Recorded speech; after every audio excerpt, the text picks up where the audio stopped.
Hello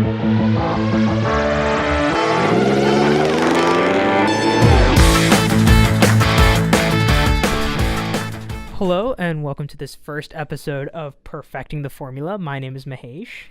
And I'm Juan. And we're here to bring you all things Formula One, Formula E, and who knows what else.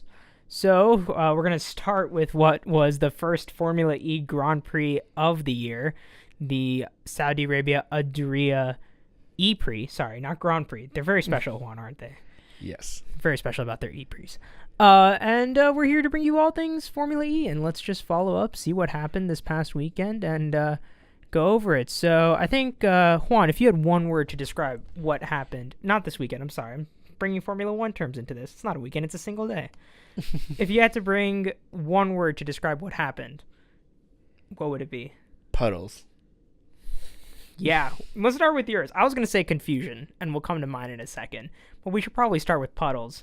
So, Saudi Arabia and rain.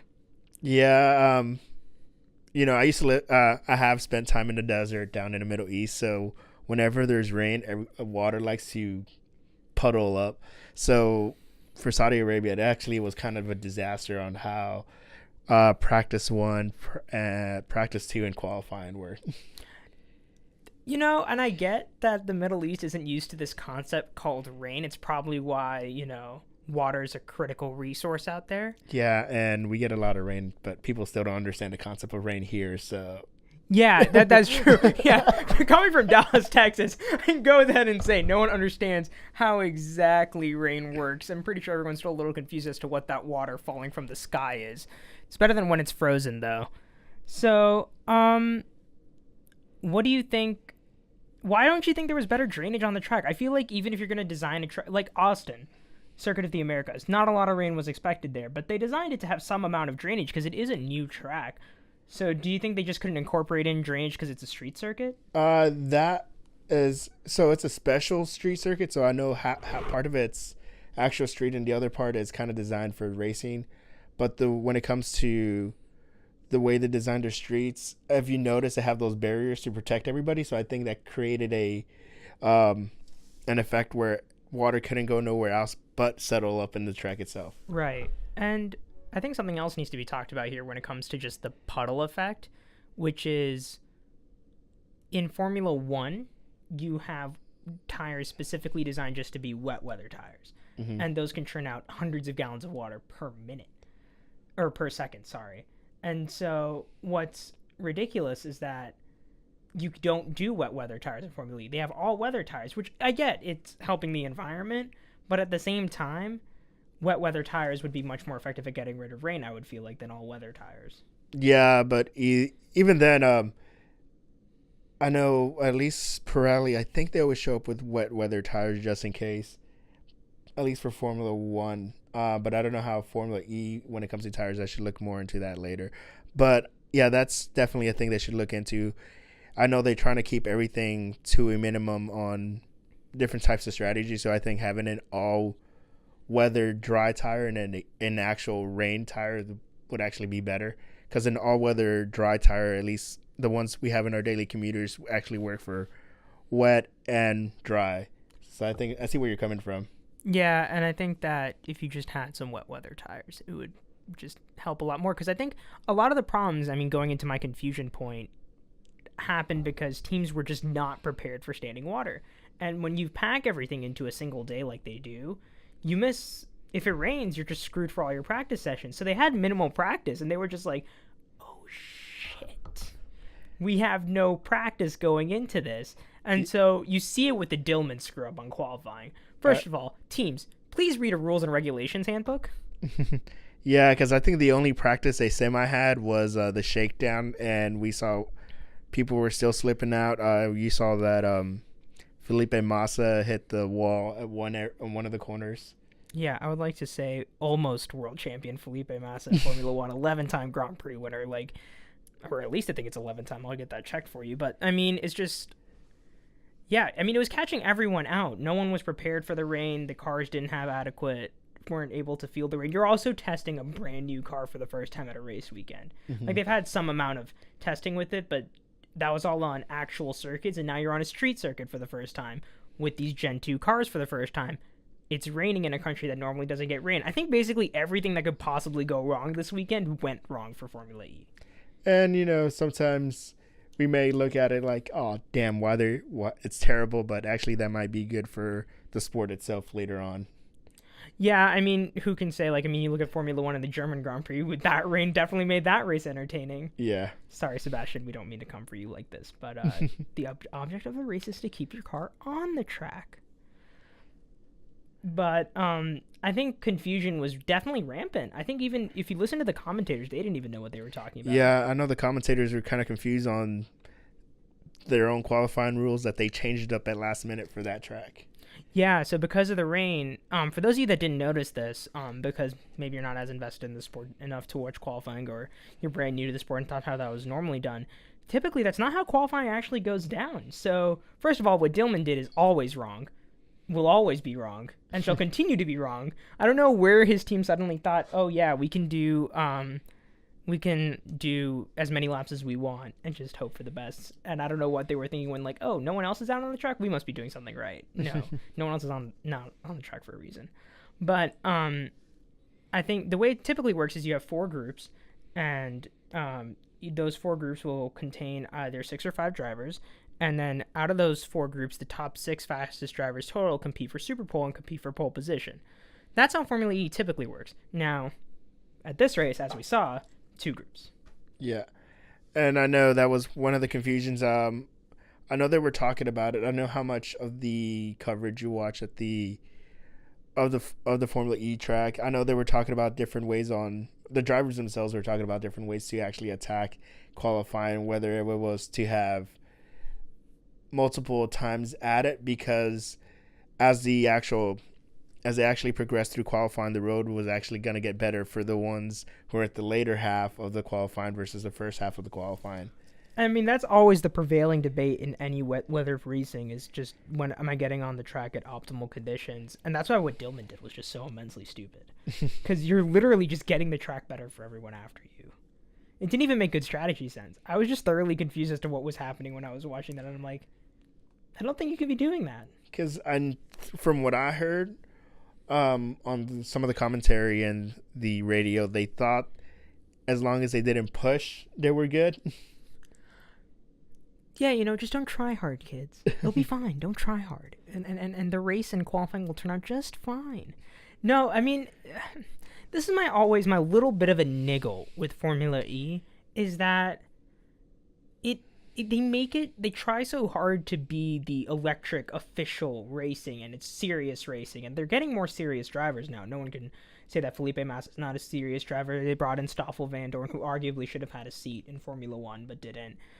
Sergei Sorokin's doing test driving. They have former Formula One stars, Sebastian Buemi, well, not stars, but racers, Sebastian Buemi, Lucas Degrassi. I mean, and they have these legitimate drivers, but there's always just this little thing in the back of your head that, like, they're not real racing. Because it's this stupid shit like this. Like, oh my god, know your rules and regs. Like, Formula One teams have people who are literally just their sole job is to communicate with the FIA. And they are the rules guru, and the team consults them.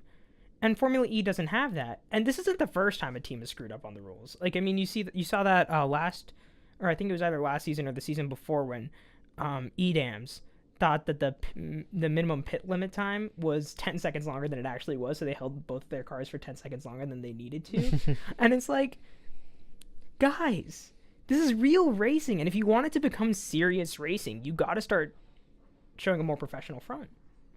Yeah, I know Formula E is just trying to be more different, at least more fan interaction, which I think they have been doing a pretty good job compared to Formula One, but at the same time, they do have some slip-ups, and I think they're trying too hard to be way different than Formula One, because I know they tend to say Formula E is the driver's stairway to heaven, pretty much to the last final stop for them. But I kind of like the philosophy of Formula E, but that's something they need to try and maybe tie down their rules and other stuff just before they start just trying to be different for the sake of being different. Yeah, and I think that the fan interaction is a really cool part of it. What are your opinions on fan boost? I know that's a really controversial technology. Like, for those of you who don't know, basically, there's a vote before every race, and I think either the top 3 or 4 drivers. I'll look up the official rules for sure before the end of this podcast. But I think it's 5 now. It went from 3 to 5. That's right. That's what it was. It went from 3 to 5. Basically, there's a vote. Fans have access to it. The top 5 drivers get an extra boost. So, like, for those of you familiar with Formula One, think DRS or Curse from the good old days, and think of that boost. But they only get this along one straight. So, what are your thoughts on fan boost? I think that's something that's actually pretty good for at least fan interaction. I know. If you really hate the number 1 driver for some reason, for who knows, you could always vote on who might overtake them, who has a better chance of overtaking them. Please bring this into Formula One so I can never vote for Lewis Hamilton. Yeah, I knew you were going to say that. I mean, but because, I'm going to be plugging in, rip Fernando, but I would have been plugging in Fernando every single week. And I'm like, I know that McLaren might break, but please take him.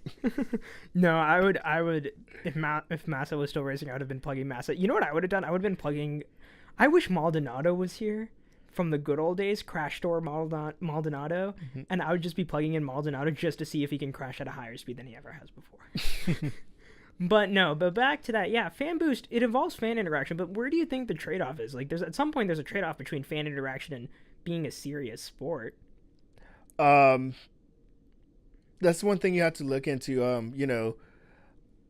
The technology is different, so I know you could only ramp up your car so many times. So the electrical boost is actually something good compared to your Formula Ones, which have the turbos.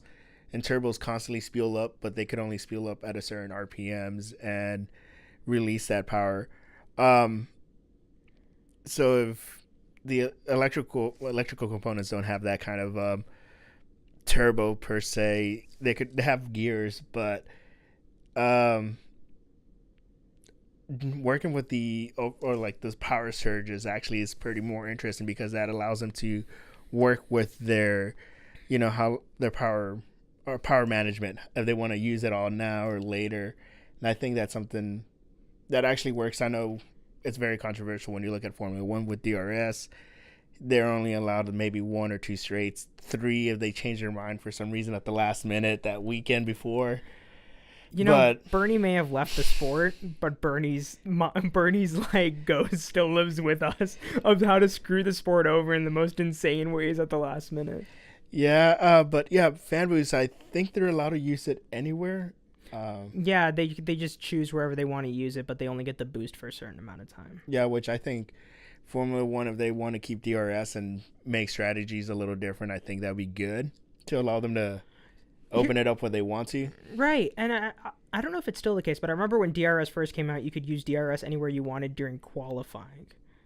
And yeah, that was a thing. Yeah, and so I don't know. See, for me, the thing with fan boost is that it has changed results of races, like without a doubt. Mm-hmm. I don't know if fans deserve that power.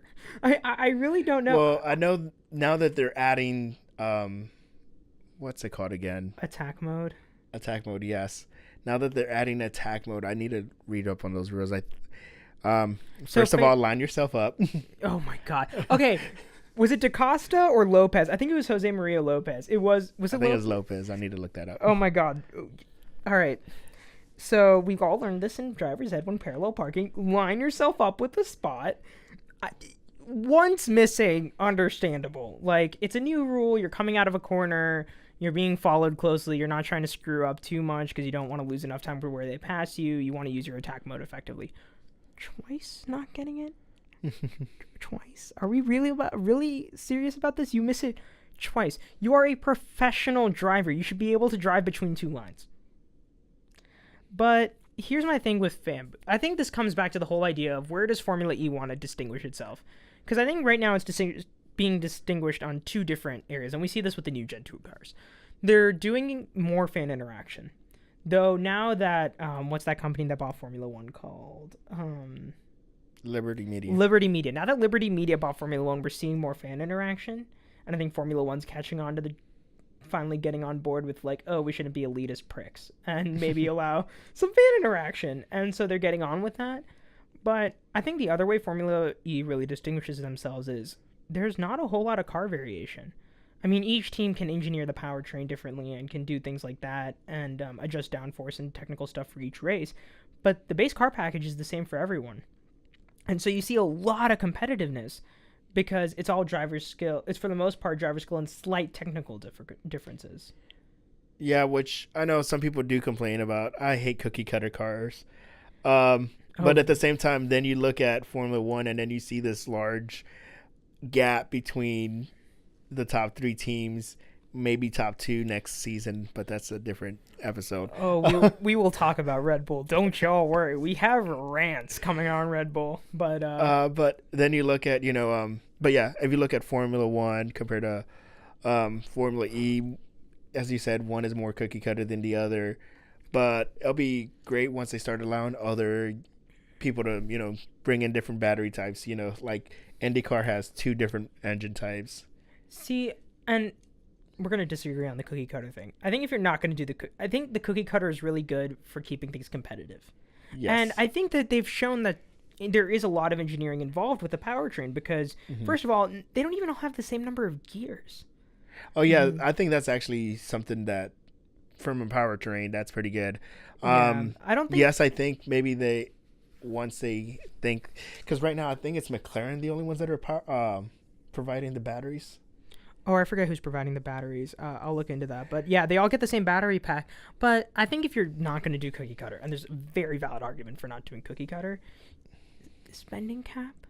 Yeah, that's an issue right now, at least because look, good old poor Williams, at least in F1. Nah, Williams did this to themselves. They don't get a poor Williams card. You were finishing 2nd and 3rd not 5 years ago. No. You don't get a poor Williams card. No, but still, if you look at teams that all of a sudden they had some kind of slip up for whatever reason, they just get majorly screwed over now. I think there needs to be a spending cap so you don't have Ferrari spending hundreds of millions and running away with it, and then proceeding to not run away with it and let Mercedes win anyway. But to have a huge amount of spending and leaving teams like Williams and Sauber in the dust. Yeah, and I know. Well, we're running into Formula One. We should backtrack. Yeah. But before we run away with any more Formula One, then you start having issues with as Formula One and Formula 1.5, where the top 3 teams, with the exception of Red Bull, who doesn't provide their own engines, have a B team. Red Bull still has a B team, Toro Rosso, but then you have Ferrari with Haas and Sauber, and then Mercedes with Daddy Point Racing, whatever their name's going to be now. Oh my God, I quit. No, but here's the thing. So we see this in Formula E, bringing it back to Formula E, which is what this episode's about. We will get to Formula 1 another day. But back to Formula E, I mean, we're already starting to see a bit of this division in that there's customer cars and then there's manufacturer cars. So, like, BMW's a manufacturer, and then other teams can buy their powertrain and then tweak their powertrain and stuff off of it, which you see in Formula 1, obviously, like Haas, which is the most American team because everything's outsourced. But French driver, Italian chassis, Italian engine. That's how the Americans do it. I think we're starting to see that in Formula E, and I feel like if you lose the cookie cutter, you're going to see the same thing of suddenly there's a 20-second gap between 6th and 7th. I think they could stick with the cookie cutter, but I think they should at least release some of the technology to manufacturing, or at least research and development on their own. So I think either hold aero as cookie cutter and make battery technology modifiable. I would prefer battery technology stay standard and everyone's allowed to modify aero a little more. I'm more of the other way around. I like seeing the air battery packs changing, because if you looked at oh man, we're gonna go again back to F1. We promise we won't do this as much. This is just our establishing episode. When Ferrari had that weird battery that everybody was getting all confused about how they could charge and discharge at the same time. But look what team you mentioned. You mentioned a team that had millions of dollars to invest in figuring out that battery technology. I feel like aero is a lot cheaper for the smaller teams to figure out. It's something cheaper for them to figure out. So it levels the playing field a little more. Or do battery technology with a spending cap. I think that would be a more feasible way. I know some people will be like, what do you want the spending cap to be at then? But that's a whole different argument for a different $1.50, as my mother would say. But either way, I do like that they could at least play around with the how many gears do they want in their powertrain. Yeah, I think powertrain modifying isn't critical, and I think it's honestly one of the most important areas when you're on street circuits, because actually downforce isn't playing a huge role in most of these races. Yeah, so that's why I'm kind of stepping away from aero. Yeah. Because when it comes to circuits that you're constantly going to decelerate, accelerate, you don't want aero to either one hold you back. Also, you got a battery and not fuel. You still have to do fuel saving, but more of a protecting the battery of prolonging the hump. You make sure that 100% battery lasts to the 45 minutes and plus one lap. Which, oh my god, we're not getting started on this race format idea. But yeah, I do like that. Wait, where was I going with this? Crap. You do like the multiple gear. Yeah, multiple gears. And yeah, I don't want them to standardize aero. I kind of want everything to open, but at the same time, I kind of like everything standard. At least makes it more competitive for now. Yeah. Because if you look at it, you have how many teams? 11 versus for our F1's 10 versus possibly Formula Ferrari doing its own thing. And probably soon to be 9, honestly. 8. 8 if Toro Rosso, if Red Bull leaves, but if Red Bull leaves, Toro Rosso is probably... We're looking at a possible 7-team grid at some point in Formula 1. So there's obviously something going Formula E's way. Before... I think in these last 10 minutes, we should probably talk a little more about this E-Prix specifically, the Saudi Arabia one. I think we saw... Well, let's just run through the top 10 really quick. Number 1, Antonio Felix da Costa finally getting a win. It was about damn time. 2, John-Eric Verne. 3, Jerome D'Ambrosio. 4, Mitch Evans. 5, Andre Latara. 6, Sebastian Buemi. 7, Oliver Rowland. 8, Daniel Abt. 9, Lucas Di Grassi. 10, Nelson Piquet. And to me, the thing that stands out the most is Audi finishing 9 and 10. I think everyone was a little surprised by that. Or, sorry, not 9 and 10, 8 and 9. But I think everyone expected Audi to finish a lot higher. I know they started weird. I know Lucas Di Grassi started higher than Daniel. But I know they did some... Where did they qualify? Lucas Di Grassi qualified 11th, and Daniel qualified in 18th. And then Daniel did make a big jump and did a 10th place. He moved up 10 places, and Di Grassi only moved up 2. Yeah, 3. Yeah. Massive thing.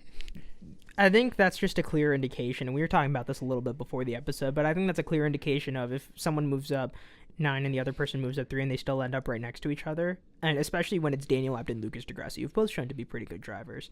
But also if you look at Lucas' history, he kind of starts out in the back and then somehow miraculously moves forward, maybe not to the top. He is the secretariat of Formula E. Last year he finished 2nd. Yeah. I think as we were saying, though, like, as we were talking about before this episode, I think there's just a clear indication of your car's performance shows that you are this good.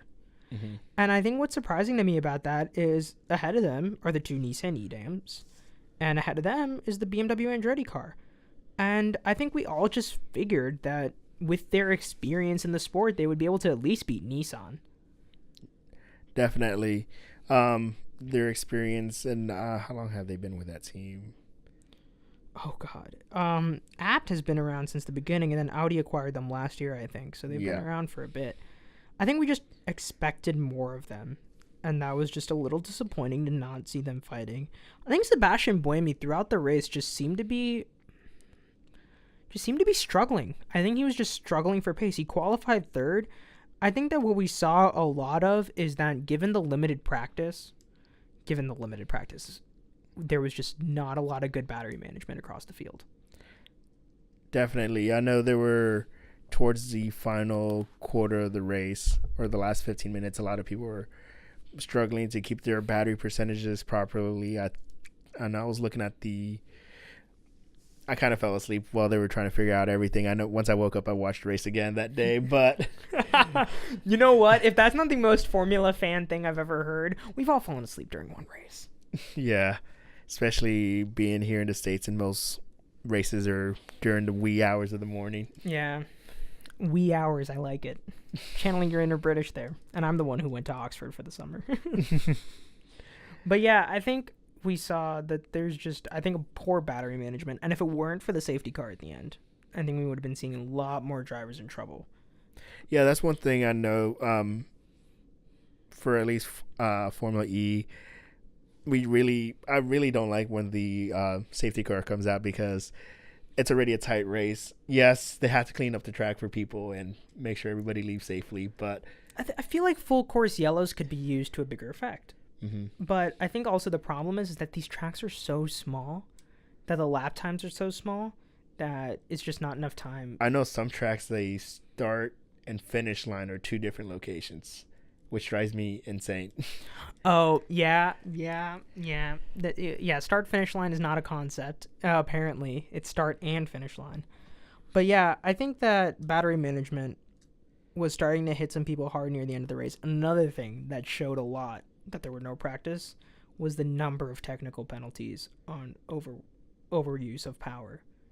I think, what was it, 3 or 4 drive-through penalties within like 3 laps? Yeah, and I know one of the drivers, I think, got hit with 2.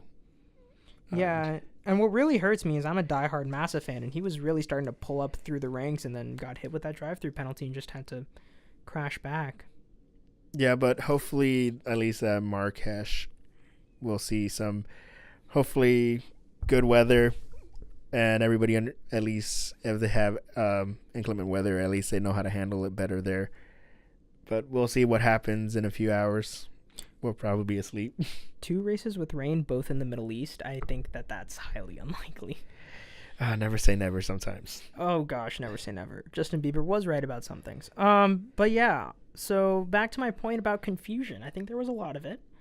Attack mode. We got to touch on that for the last couple of minutes. What are your initial feelings about attack mode? The concept itself, I like it. If they got rid of fan boost. Okay.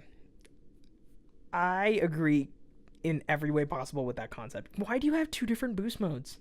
Just one's enough. Because here's my original my first initial reaction to the idea of doing fan boost or to doing attack mode is not Mario Kart. Not just Mario Kart. It's already a difficult sport to understand, and they're adding more gimmicks. Mm-hmm. It's just difficult to understand, and I'm the kind of guy who likes nuance and rules. For God's sakes, I watch baseball all the time, and Lord knows there's all sorts of weird rules on there. Or cricket. Like, I watch cricket, and that's ridiculously nuanced in its rules. But, I mean, Formula E, chill out. Jeez, like, you only need one kind of boost mode. So, I think they should probably get rid of fan boost. But I think attack mode gives something that Formula E needed. With the 2-car thing, there was something they had, strategy. Mm-hmm. You had a pit stop, and that always adds strategy. But now they didn't have strategy, so what did they do? They incorporated attack mode, which I think does add an element of strategy. Yeah, so as long as the driver knows how to line themselves up. Okay, listen, we really need to talk, Jose. Like, listen, my guy, you need to line yourself up, mate. What you doing? It ain't hard. I feel like I could have done it. And I'm not. Juan's the driver. If I'm saying I could do it, Juan's the one who drives Formula SAE cars. He could probably tell you that he could do it. I could probably do it first we have to get a course that kind of matches up to that because our little 675cc engine might be a little underpowered compared to theirs. just a tiny bit. No, but I feel that there was just a lot of confusion involving attack mode. And I think, though, we're starting to see an interesting development, which is that safety cars mean you can use attack mode with no penalty. Because if you do it as the safety car's coming in, you dive and get your attack mode and you don't lose any position on track. Mm-hmm. And that was something that was brought up during the race, and only a couple of racers thought about it. But that's clear indication that it's just another element. They're finally getting closer to that Formula 1 level of strategy. I think that's what was always missed in Formula E, was just a level of strategy that made sense to the listeners. Because it's hard to conceptualize battery management. Most of us can't even do it on our iPhones to last it for a whole day, much less on a fully functioning racing vehicle. And I think we're going to see a lot more debates about attack mode. Yeah, we're going to see a lot. The thing is, I know people are gonna. Well, as you were talking about earlier, how they changed the sensor location from the outside of the curve to the inside, past the turn. I forgot what turn was it. Oh, it was I think it was the ultimate turn. I think it was the last turn. Yeah, so It was the hairpin. But I know that's gonna, depending on the track, I know they're gonna change the locations wherever they want, and I think they're trying to do it almost as last minute or 15 minutes before the race. I think 15 minutes, or was that 15 minutes for fan boost? Yeah, you see, part of me is like, oh, that makes sense because you want them to not have data on how to do it. Another part of me is just like, again, you're not feeling like a real sport still. Feels like you're doing Mario Kart. Yeah, and then, well, I know at least this season, we're going to see how it plays out throughout the season. Maybe at one season, or actually, could they double stack fan boost and attack mode? Theoretically, but I think that's a waste in boost then, because you're just the 25 of the 50 that you're getting from fan boost you already had. Or from attack mode you already had. Mm-hmm. I don't know. Again, another element of strategy that needs to be evaluated throughout the year. So, wrapping it up, Juan, what do you think you're looking forward to most out of Marrakesh? Hopefully stability in the program of the weekend or the day of Saturday. Hopefully, at least I saw the shakedown earlier. They look pretty good. Hopefully, well, it was a replay. And at least how they progress throughout the season, and hopefully they kind of learn on, should we do Formula E all in one day? Should they try to do a 2-day strategy? I think 3-day strategies are way too much. Yeah, I think even Formula One should be moving to a 2-day strategy. I guess the one thing I'm looking forward to the most out of Marrakesh is well, as a personal fan, Felipe Massa to finish in the top 5, but that's beside the point. I think I'm also looking for stability. I'd just like to see the teams understand the rules and see how they all do, all knowing the rules. And I think I'd like to see even the commentators learn the rules a little bit. No offense, guys. Don't worry, we're still trying to figure that out. Yeah. We're all getting there. Listen, but I think that I would just like to see a greater amount of stability, because then I think you're going to see more out of the teams that we said underwhelmed us, like Audi. I think Audi was just struggling to get their footing. I'm excited to see what they can do, and I'm hoping BMW doesn't run away with it. All right. So that was our post-race recap, and honestly, a slight Formula One deviation rant, which will probably happen more often than we would like it to. Yeah, I didn't start getting into Formula E till halfway through last season. So. Yeah, I think that was both of us. I think when you're up late at college and you have nothing better to do, a Formula E race on YouTube sounds pretty enticing. Yeah, and also the availability of Formula E, which is much easier than Formula 1. So, YouTube. Yep, you're not wrong. And I think that's maybe something Formula 1 needs to think about. But, yeah, that's all from us. So this was our first episode, and it was kind of oddly timed because it was both a post-race coverage and a pre-race coverage. But you'll hear back from us after we see Marrakesh. So this is Mahesh signing off. And Juan. All right, see y'all soon. This has been Perfecting the